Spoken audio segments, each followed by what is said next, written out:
Bismillahirrahmanirrahim. Dear students, Assalamu alaikum and welcome to e-learning Rising Shine School, grade 8 and 9 chemistry course. I'm your chemistry teacher Fraz Anjum.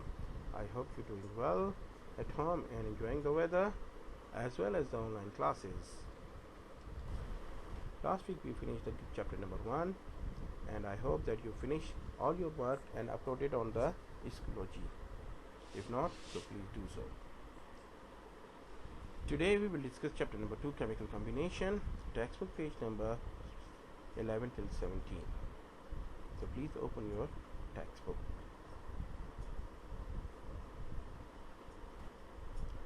Today our main learning objectives. After this lesson, student will be able to describe the laws of chemical combination such as law of conservation of mass, law of constant composition or law of definite or fixed proportion, law of multiple proportion and law of reciprocal proportion. ध्यान में रखिएगा, law of constant composition के कई नाम हैं, जिसमें law of constant composition, law of definite proportion और law of fix proportion. तीनों में से कोई भी अगर एग्जाम में आए तो सेम लॉ होता है. Okay, let start the law of conservation of mass. In 1785, French chemist Lavoisier observed chemical changes by the weighing of substance in chemical reactions. He proposed the law of conservation of mass. It states that mass is neither created nor destroyed during a chemical reaction, or in other words, in any chemical reaction, the initial mass of a reactant is equal to the final mass of the product.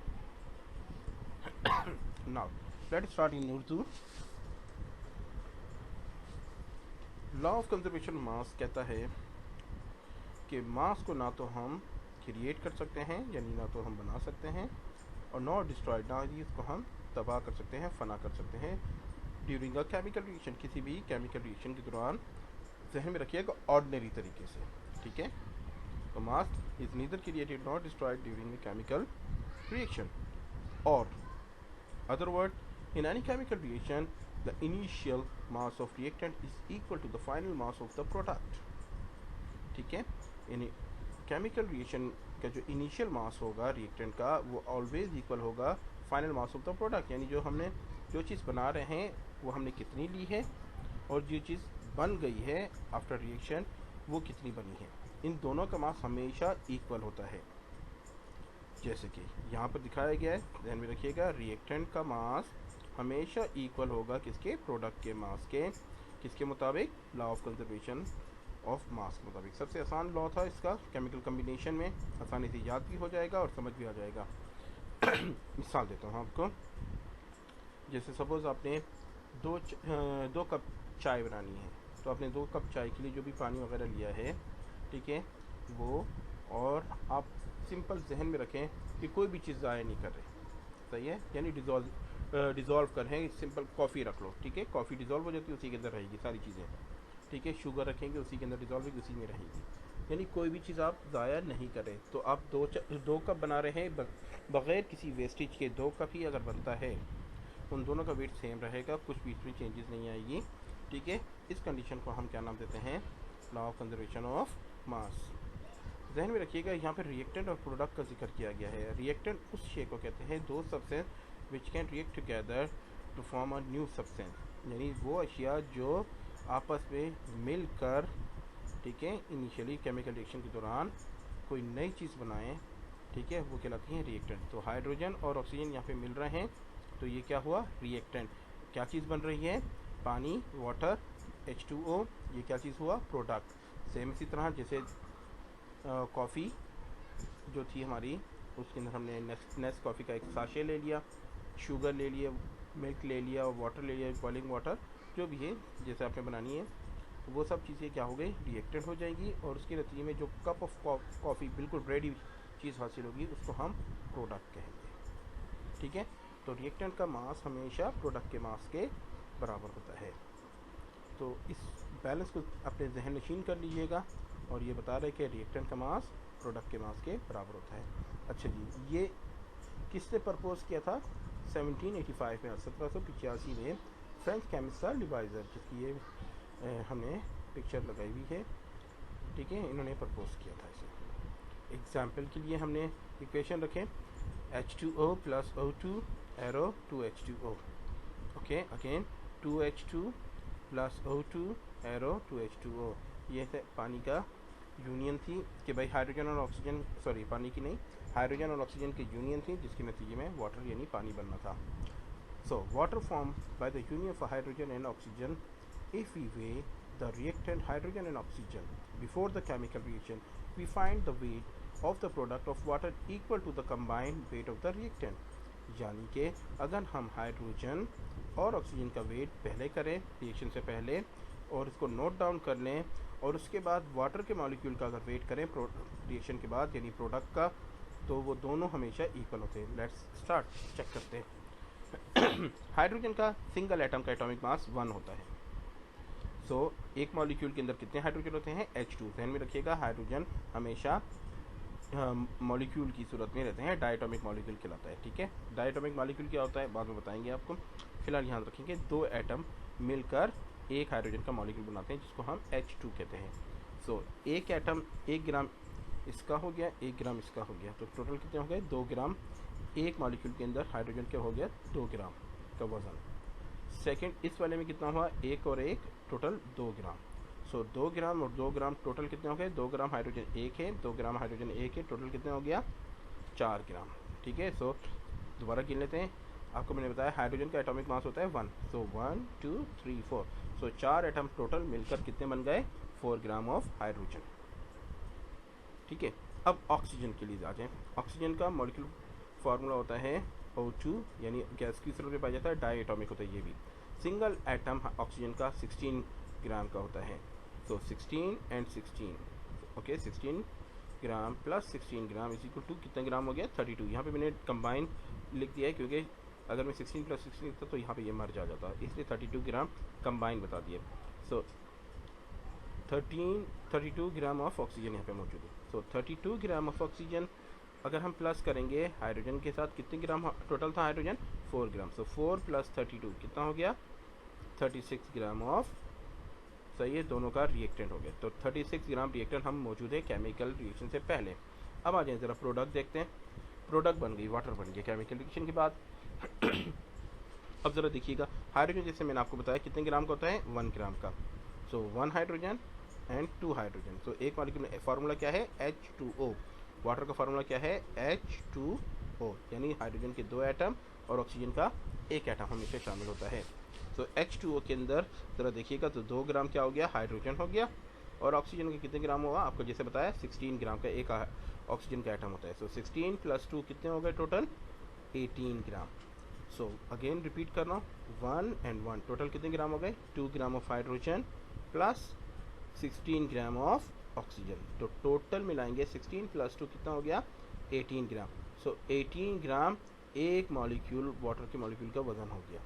तो यहाँ पर कितने molecule आपको नजर आ रहे हैं? 2 molecule. ठीक है, क्योंकि 2 एटम थे, तो 2 मॉलिक्यूल नजर आ रहे हैं। जब 2 मॉलिक्यूल आपस में मिलेंगे तो टोटल कितने हो गए? 18 इसका हो गया, 18 इसका हो गया टोटल। तो 18 प्लस 18 कितना हो गया? 36 ग्राम।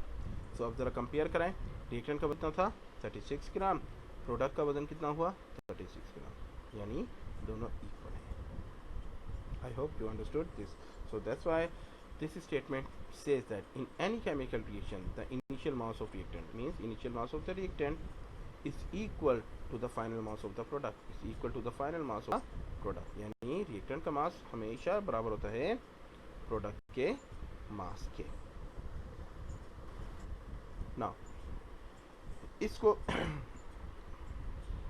वेरीफाई करने के लिए एक एक्सपेरिमेंट किया जर्मन साइंटिस्ट ने, जिसको हम लेंडोल्ट कहते हैं। सो इसको हम लेंडोल्ट एक्सपेरिमेंट के नाम से भी जानते हैं। सो H. Lendolt was German scientist. He proved that the law of conservation mass by using an H-shaped glass tube. उसने एक H-shaped की ग्लास ट्यूब ली। He filled silver nitrate in the limb A and hydrochloric acid in limb 2, यानी यहाँ पर उसने silver nitrate ले ली और इसके अंदर लिम्ब 2 के अंदर इसने HCl ले लिया। द ट्यूब वाज सील्ड, फिर उसको सील्ड कर दिया, ठीक है, और फिर इसका वज़न किया। The tube was sealed and weighed before the chemical reaction, और उसका फिर वजन किया हुआ था केमिकल रिएक्शन में. The reactant were mixed by inverting and shaking the tube. फिर उसने क्या किया, इसको अच्छी तरह से शेक किया, हिलाया. जैसे ही हिलाया तो उसने देखा अ white precipitate of silver chloride was form. पहले ये दोनों ट्रांसपेरेंट थे, शेक करने के बाद रिएक्शन हुआ और एक वाइट प्रेसिपिटेट बन गया. प्रेसिपिटेट एक समझ लें सस्पेंशन को कहते हैं, बिल्कुल सॉलिड जैसा होता है, पार्टिकल्स होते हैं. ठीक है, केमिकल रिएक्शन के बाद रेजिड्यू के तौर पर बच जाता है, तो इसको हम कहते हैं PPT. We will discuss during the chemical reaction, don't worry. So हमने क्या किया, इसको रिएक्शन किया. रिएक्शन करने के बाद उसने क्या बनाया, AgCl, जिसको सिल्वर क्लोराइड कहते हैं. सिल्वर क्लोराइड वाइट कलर का होता है और सॉलिडिफाई होता है. ठीक है, ये जैसे ही चेंज हुआ फिर इसने दोबारा वेट किया. ठीक है, a white precipitate of silver chloride was form along with the nitric acid HNO3. ठीक है, the tube was weighing again, और फिर इसे दोबारा से ट्यूब का वजन किया. He found that there was no change in weight, के वज़न में कोई भी चेंज नहीं आई. ठीक है, इसमें कोई भी तब्दीली नहीं आई. During the following chemical reaction, इस केमिकल रिएक्शन के दौरान, यानी AgNO3 एंड HCl आपस में रिएक्शन किया. रिएक्शन करने के बाद वाइट पीपीटी बने प्रोडक्ट के लिए सिल्वर क्लोराइड की, और एसिड बना HNO3 यानी नाइट्रिक एसिड. ठीक है, फिर दोनों का सारी चीज़ें जब रिएक्शन होने के बाद इसने वज़न किया तो सेम रहा. तो इसका मतलब क्या हुआ कि केमिकल रिएक्शन के दौरान ना तो कोई चीज़ बनती है, मतलब क्रिएट की जा सकती है ऑटोमेटिकली, और ना ही उसको डिस्ट्रॉय किया जाता है बाय मास. ठीक है, मास के तौर पे बात कर रहा हूँ. इसी तरह अगर हम दूसरे वर्डिंग में बात करें तो रिएक्टेंट का मास इक्वल हो हमेशा किसके, प्रोडक्ट के मास के. जैसे कि हमने लास्ट में अब H2O का बताया था, इसके अंदर भी आप जाएँ ज़रा और इसका ज़रा वज़न देखें. पीरियोडिक टेबल में एटॉमिक मास सिल्वर का कितना होता है, नाइट्रोजन का कितना होता है, हाइड्रोजन के 3 एटम का एटॉमिक मास कितना होता है, सब को प्लस करें.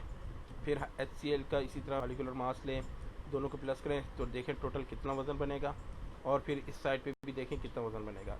अगर दोनों का वज़न इक्वल है तो इसका मतलब ये एक्सपेरिमेंट बिल्कुल ठीक है और ये इक्वल होगा. I hope that you understood this.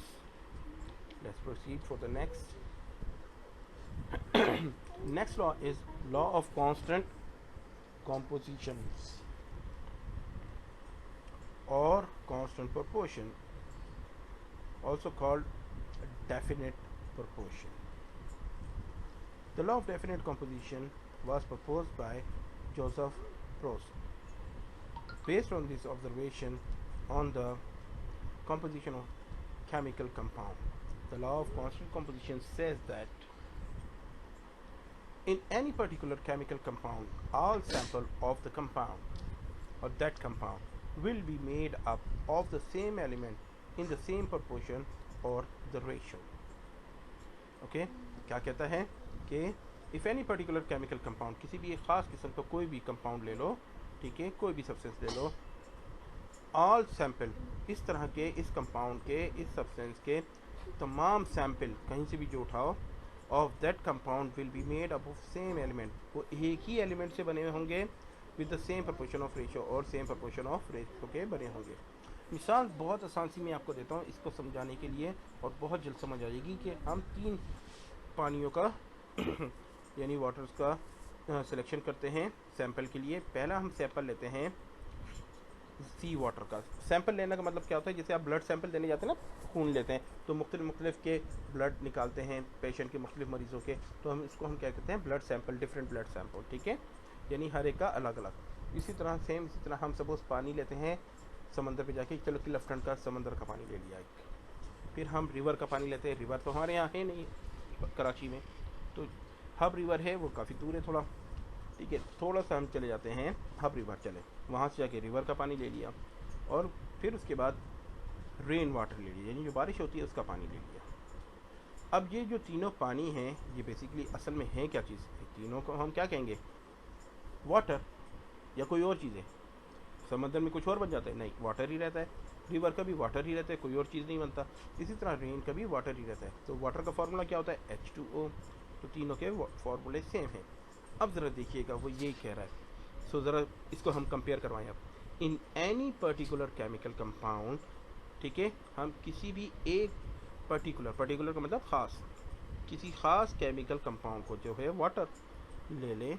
All sample यानी तमाम अक़साम के सैंपल, ये जैसे हम पानी का सैंपल समंदर से लिया, पानी का सैंपल दरिया से लिया, पानी का सैंपल हमने रेन से यानी बारिश का पानी सैंपल लिया। ये सारे के सारे will made up of the same element, वो सब एक सेम एलिमेंट से बने हुए हैं। ज़रा देखते हैं एलिमेंट कौन से हैं। H हाइड्रोजन एलिमेंट मौजूद है, ऑक्सीजन एलिमेंट मौजूद है, ठीक है, यहाँ पर भी हाइड्रोजन और ऑक्सीजन मौजूद है, यहाँ पर भी हाइड्रोजन ऑक्सीजन मौजूद है।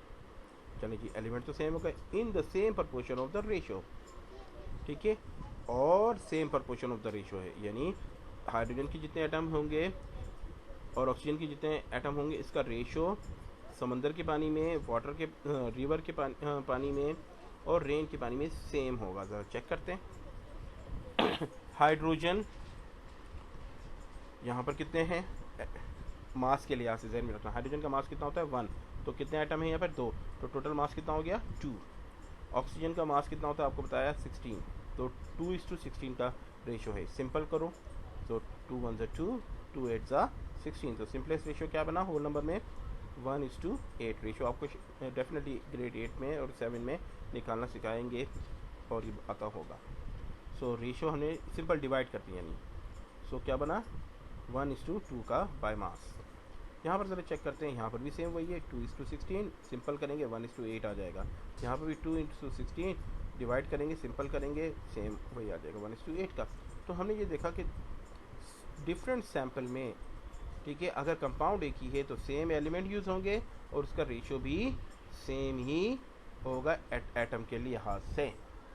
सो हमने एग्जाम्पल यहाँ पे दी है। Any water molecule is always made up of 2 hydrogen atom and 1 oxygen atom which is 2:1 का, ठीक है। ध्यान में रखिएगा, पानी का कोई सा भी हम वो ले लें एटम के लिहाज से, अब मास के हिसाब से, तो रेशियो क्या बनेगा? 2:1। 2:1 कैसे बनेगा? 2 हाइड्रोजन के एटम और 1 ऑक्सीजन का एटम, एटम के लिहाज से हो रहा है। ये कौन सा है? मास के लिहाज से, उसकी मास उसके वज़न के लिहाज से, ठीक है। तो सेम चीज़ यही आ गई कि अगर हम कहीं का भी पानी लेंगे, पानी हाइड्रोजन और ऑक्सीजन से बना होगा और 2 एटम होंगे, 1 एटम ऑक्सीजन होगा। I hope you understood this. Okay, अब इस लॉ को एक साइंटिस्ट था बर्जीलियस, एक्सपेरिमेंट करके उसने डेफिनेट प्रोपोर्शन को वो फाइनलाइज किया। उसने क्या किया? The first row indicate that 10 grams of lead combined with 1.55 grams of sulfur to form 11.55 grams of lead sulfide। ये पहली जो रो है ए, ये दिखा रही है कि 10 ग्राम अगर हम लेड लें तो हमें 1.55 ग्राम सल्फ़र चाहिए होता है, और ये आपस में कंबाइन होने के बाद एक नई चीज़ बनाता है, यानी ये रिएक्टर मिलने के बाद नया प्रोडक्ट बनाता है। इस प्रोडक्ट को कहते हैं लेड सल्फाइड, जिसका वज़न होता है 11.55, ठीक है। ये पहली चीज़, ये हमारे पास रेफरेंस हो गया। अच्छा जी, अब अगर हम suppose the second row indicate that you will still get 11.55 grams of lead sulfide from 10 grams of lead even if you combine it with 3 grams of sulfur, some of the sulfur will not react, ठीक है। तो हमने क्या किया कि 10 ग्राम अगर हमारे पास lead है और हमारे पास सल्फ़र ज़्यादा है, 1.55 की जगह हमारे पास 3 ग्राम है, ठीक है, फिर भी रिएक्शन होगा, बिल्कुल होगा। रिएक्शन होने के बाद क्या चीज़ बना? 11.55 ग्राम्स ऑफ लेड सल्फाइड बना, और लेफ़्ट ओवर हुआ, यानी हमारे पास जो एक्सिस में आया ज़्यादा हुआ, वो क्या चीज़ हुआ? 1.45 ग्राम्स ऑफ सल्फ़र। इसकी आसान सी मिसाल दे दूँ ताकि आपको समझ आ जाए। सपोज़ आप बनाने जाते हैं एक कप कॉफ़ी, आपके पास आप ख़रीद के लाए बाज़ार से एक साशे नेस्कॉफ़ी का, ठीक है, घर पर। अब आपके पास एक कप मौजूद है, आपने उस नेस्कॉफ़ी के साशे को उसमें डाला, ठीक है। अब आपके पास पानी तो बेशुमार है, आपको पानी कितना चाहिए? सिर्फ और सिर्फ एक कप या हाफ कप, अगर आपने मिल्क भी डालना है इसमें। तो सपोज हम वाटर में बना रहे हैं सिर्फ, ठीक है, तो हमने उसके अंदर 1 कप वाटर डाल दिया, बॉइलिंग वाटर। क्या पानी ख़त्म हो गया घर में? नहीं, बेशुमार पानी सही है, मौजूद है, पूरी टंकी भरी हुई है, पूरा हमारा टैंक भरा हुआ है। फिर क्या हुआ? अब आप देखेंगे कि जब पानी भी मौजूद है, अब आपकी चीनी की बारी आई। कितना स्पून डालोगे मैक्सिमम? 2 स्पून, 3 स्पून मैक्सिमम, और 1 स्पून, ठीक है। तो 1, 2 और 3 स्पून आपने शुगर लिए। क्या आपके पास चीनी ख़त्म हो गई? नहीं, चीनी भी मौजूद है। तो चीनी यानी शुगर और वाटर क्या हो गया? एक्सिस में हो गया। क्या आपकी कॉफ़ी बनी? बिल्कुल बन गई। अब ज़रा अनदर वे हम जाते हैं। सपोज हमारे पास सही लेड ज़्यादा है 18 ग्राम, और सल्फ़र हमारे पास है 1.5 ग्राम। ध्यान में रखिएगा, ये हमारा रेफरेंस था कि हमें लाजमी 1.5 ग्राम सल्फ़र के लिए 10 ग्राम चाहिए। तो 1.5 ग्राम सल्फ़र पूरा यूज़ हो जाएगा। 18 ग्राम की जगह कितना ग्राम यूज़ होगा? 10 ग्राम। बाकी कितना बचा? 8 ग्राम। 8 ग्राम ऑफ लेड बाकी बचेगा। पहले क्या बच रहा था? सल्फ़र, क्योंकि हमारे पास सल्फ़र ज़्यादा था। यहाँ पर हमें चाहिए कितना था? 1.55 ग्राम। सही है, हमारे पास मौजूद कितना है? 3 ग्राम, ठीक है, इसलिए सल्फ़र बच गया, क्योंकि 10 ग्राम पूरा का पूरा कंज्यूम हो गया 1.5 के साथ। बाकी कितना बचा? माइनस कर लें। सही है, किस में से? टोटल 3 ग्राम में से 1.55 बचा, माइनस करेंगे, बचेगा कितना? 1.45 ग्राम सल्फ़र लेफ़्ट ओवर हो गया। अब हमें इसी तरह 1.5 ग्राम सल्फ़र है हमारे पास, लेकिन हमारे पास क्या चीज़ ज़्यादा है? अब लेड ज़्यादा है। अब लेड कितना है? 18 ग्राम। हमें चाहिए कितने इसको रिएक्ट करवाने के लिए, कंप्लीट कराने के लिए? 10 ग्राम। अब 10 ग्राम है, तो हम जैसे ही हम इसको कंप्लीट करेंगे तो हमारे पास रिएक्शन वो तो पूरा वही आएगा। देखिए, अमाउंट सेम, प्रोडक्ट का अमाउंट सेम आ रहा है, बाकी जो ज़्यादा चीज़ें हैं वो एक्सेस हो रही हैं। इसकी आसान सी मिसाल आपको और दे दूँ ताकि ये समझ आ जाए आपको अच्छी तरह। ये बेसिकली बेटा फर्स्ट ईयर का टॉपिक है, जिसको हम लिमिटिंग रिएजेंट और लिमिटिंग रिएक्टेंट और एक्सेस रिएक्टेंट कहते हैं, कि कितना कंज्यूम होगा और कितना नहीं। एक बर्गर मिसाल देता हूँ। बर्गर बनाया, बर्गर पेटी के अंदर, ठीक है, आपके पास बन है, आपके पास 3, उसके अंदर जो कबाब डालते हैं, फिले जिसको कहते हैं, ठीक है, वो भी हैं आपके पास 5, और सपोज चीज़ बर्गर बना रहे हो, आपकी चीज़ के पास 10 वो हैं, तो टोटल कितने कबाब बर्गर बनेंगे आपके? सोचो, बताओ। बिल्कुल ठीक है, 3 बर्गर बनेंगे। क्यों? क्योंकि आपके पास बर्गर बन कितने हैं? सिर्फ 3 हैं। तो 3 बन के लिए आपके पास क्या रिक्वायरमेंट है? एक फिले। तो 5 में फिले थे, उसमें से आपने एक ले लिया, तो टोटल कितने बचे अभी भी? 2। तो 2 फिले बचे हुए हैं, एक आपने इस्तेमाल कर लिया 3 बर्गर में। अब आ जाओ चीज़। सपोज़ आपने सिर्फ एक चीज़ डालनी, तो एक चीज़ डाल दी। टोटल चीज़ें कितनी थी? चीज़ कितनी थी? 10, ठीक है। अब कितनी बची? 7।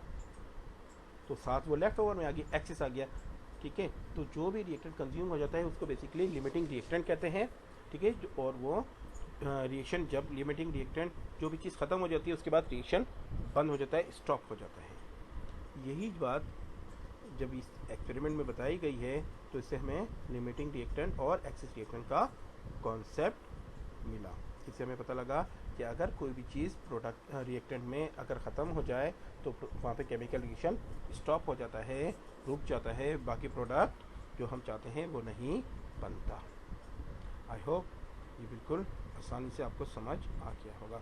सो मोरल ऑफ द लेसन क्या हुआ? कम्बिनेशन रेशियो इज़ फिक्स्ड, कि हमेशा कोई भी प्रोडक्ट बनाने के लिए उसका कम्बिनेशन रेशियो हमेशा फिक्स्ड होता है। जैसे बर्गर के लिए एक बन, एक कबाब और एक चीज़ चाहिए थी, बाकी हमारे पास जितना मर्जी एक्सेस हो, कोई एक चीज़ कम हो गई, हम मज़ीद प्रोडक्ट नहीं बना सकते, तो वो फिक्स होता है। इसीलिए इसको हम कहते हैं लॉ ऑफ डेफिनेट प्रोपोर्शन।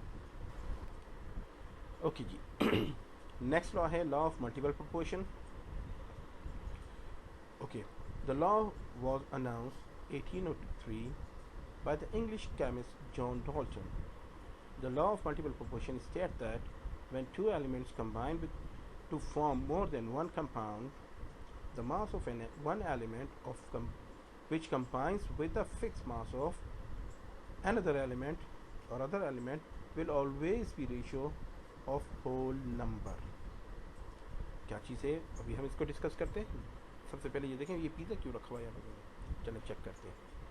देखें जी, इस पिज़्ज़ा के लिए किसी को सुप्रीम पिज़्ज़ा अच्छा लगता है, उसकी डिफरेंट टॉपिंग के साथ. किसी को एक्स्ट्रा चीज़ ज़्यादा अच्छा लगता है, पेपरोनी अच्छा लगता है, किसी को टोमेटो के साथ अच्छा लगता है, किसी को चिकन टिक्का अच्छा लगता है, किसी को फहीता अच्छा लगता है. So different kind of pizza आपको अच्छे लगते हैं. तो ये कम्बिनेशन आपके ऊपर टोटल डिपेंड करता है कि आपने क्या चीज़ उसी पिज़्ज़ा की शक्ल में किस तरह में आपने कंबाइन करना है. मटेरियल आपके पास है, आपने उसको किस तरह यूज़ करना है कि डिफरेंट फूड आपके बन जाए. So same here, just like a different combinations are possible in food, different combinations are also possible for the elements that make up compounds. Compounds are made up of atoms of different elements. There are compounds made up of the same elements like carbon monoxide and carbon dioxide. Both compounds are made up of the carbon atom and oxygen atoms. However, the ratios of the carbon and oxygen of each compound is different. It still illustrates the law of multiple proportion. Okay, पढ़ने से समझ नहीं आया, जरा इसकी example लेते हैं. अब वो ये लॉ ये कहता है कि जैसे आपके डिफरेंट कॉम्बिनेशन आपने फूड में ट्राई किए, यहाँ पर भी ट्राई कर सकते हैं. सपोज आपके पास दो चीज़ें मौजूद हैं, ठीक है. एक है कार्बन और दूसरी है ऑक्सीजन. ठीक है, क्या क्या चीज़ें, कार्बन और ऑक्सीजन. तो आपने क्या किया, दो कंपाउंड बना लिए. ज़रा ध्यान से सुनिएगा. When two elements combine to form more than one compound. Okay, ज़रा चेक करेंगे. पहली लाइन क्या बोलता है, व्हेन टू एलिमेंट्स यानी दो एलिमेंट. कौन कौन से एलिमेंट किए हैं, कार्बन और oxygen. Okay, when two element combine to form, जो बनाते हैं मोर देन वन कंपाउंड, एक से ज़्यादा कंपाउंड. ठीक है, एक से ज़्यादा सब्सटेंस. कौन कौन से बन गए, कार्बन मोनोऑक्साइड और कार्बन डाइऑक्साइड. ये दोनों अलग अलग चीज़ें. एक है कार्बन मोनोऑक्साइड गैस और एक दूसरी गैस कौन सी है, कार्बन डाइऑक्साइड. दोनों गैसें बिल्कुल डिफरेंट प्रॉपर्टीज़ के लिहाज से अलग अलग हैं. तो हमने दो कंपाउंड बना लिए, एक कार्बन मोनोऑक्साइड और एक कार्बन डाइऑक्साइड. ठीक है. अब लेकिन एक चीज़ आपको कॉमन नजर आ रही है. क्या चीज़ कॉमन है कि यहाँ पर भी एलिमेंट दो ही हैं. कौन कौन से, यहाँ पर भी कार्बन है, इधर भी कार्बन है, यहाँ पर भी ऑक्सीजन है, यहाँ पर भी ऑक्सीजन है. एटम को भी फिलहाल छोड़ दें. ठीक है, यानी एलिमेंट सेम है. तो वो यही कह रहा है, व्हेन टू एलिमेंट्स. ठीक है, रट्टा मारने की जरूरत नहीं, जरा कोशिश करें, समझ लें, फिर आपको खुद ब खुद समझ आ जाएगा. व्हेन टू एलिमेंट्स कंबाइन, मिलते हैं, to form more than one compound, एक से ज़्यादा कंपाउंड बनाते हैं. The mass of one element, तो किसी एक एलिमेंट का mass of one element which combine with the fix mass of the other element, उसका सेम रहता है, फिक्स रहता है दूसरे एलिमेंट के मुकाबले में. Will always be the ratio of whole number. और फिर जब इनका रेशियो लेंगे तो वो हमेशा एक होल नंबर में आएगा, पूरे होल नंबर में आएगा, डेसिमल में नहीं आएगा. चलिए जी, इसकी ज़रा मिसाल देखते हैं. अब ज़रा कार्बन का मास देखते हैं. यहाँ पर कार्बन कितना होता है, एटॉमिक पीरियोडिक टेबल में एटॉमिक मास लिखे हुए होता है 12. ठीक है, इसी तरह ऑक्सीजन का मास अभी आपको बताया था कितना होता है, 16. सो कार्बन का मास, कार्बन मोनोऑक्साइड में कितना है, 12. और ऑक्सीजन का मास कार्बन मोनोऑक्साइड में कितना है, 16, क्योंकि एक एटम है. तो रेशियो क्या बना, 12 और 16 का. अच्छा जी, अब आ जाओ कार्बन डाइऑक्साइड के लिए. अब कार्बन डाइऑक्साइड के लिए कार्बन तो वही है सेम, क्योंकि एक एटम है इसका. लेकिन यहाँ पर देखिए ऑक्सीजन की कितने एटम है, दो एटम है. तो एक एटम का मास कितना है, 16. तो दो का कितना होगा, 32. दो का कितना होगा, 32. सो ज़रा चेक करेंगे, कार्बन मोनोऑक्साइड में इसका रेशियो बन रहा है 12:16 और इसका क्या बन रहा है, 12:32 का. ठीक है. अब चूंकि हमारे पास कार्बन फिक्स है, हम इसको निकाल देते हैं. अब सिर्फ अगर ऑक्सीजन को कंपेयर करवाएं, दोनों कंपाउंड में ऑक्सीजन को कंपेयर कराएं, तो ज़रा देखिएगा डिफरेंट मासेस ऑफ ऑक्सीजन, यानी ऑक्सीजन के मास जो है वो डिफरेंट है। एक में कितने हैं 16 यानी 16, और एक में कितने हैं 32 यानी 32, combine with the fix carbon 12 मास। और ये दोनों कंबाइन हो रहे हैं किसके साथ, एक फिक्स यानी बिल्कुल मुस्तकिल एक जैसे रहने वाले कार्बन 12 के साथ, यानी 12 ग्राम के साथ, are in the ratio of 16:30। तो फिर ऑक्सीजन की रेशियो कितनी बनी 16:30। और जब हम इसको सिंपल रेशियो में लेके जाएंगे तो 16 1 ज़ा 16, 16 2 ज़ा 32। सो इसकी सिंपलेस्ट रेशियो क्या बन जाएगी 1:2 की, 1:2 की सिंपलेस्ट होल नंबर रेशियो बन जाएगा इसका। तो ज़रा यहाँ पर देखेंगे कि ऑक्सीजन का रेशियो क्या बना 1:2 का दोनों कंपाउंड के लिए। तो इसका मतलब क्या हुआ कि जितनी भी ऑक्सीजन हमें कार्बन मोनोऑक्साइड के लिए चाहिए होगी उससे डबल हमें चाहिए होगी किसके लिए, कार्बन डाइऑक्साइड के लिए। तो मल्टीपल प्रोपोर्शन हमें डिफरेंट कंपाउंड बनाना सिखाता है किसके साथ, सेम एलिमेंट के साथ। सेम एलिमेंट से हम डिफरेंट अमाउंट कैसे बना सकते हैं कि वो मटेरियल डबल कर दें, इसलिए इसको हम कहते हैं multiple proportion. I hope you understood this. ठीक है, लास्ट टाइम बता रहा हूँ, ज़रा सुन लीजिएगा। व्हेन टू एलिमेंट्स यानी दो element combine to form one more than one compound, दो कंपाउंड बनाते हैं, mass of the one element, तो किसी भी एक एलिमेंट का मास हमेशा फिक्स रहता है, and the react with the combine with the other element mass which always with the ratio of the whole number. और जो दूसरे का मास होता है वो डिफरेंट होता है और हमेशा होल नंबर में होता है। ठीक है, दोनों कंपाउंड के मास हमने इस तरह लिखने हैं, इसका रेशियो निकालना है और उसको कंपेयर करवा देना है।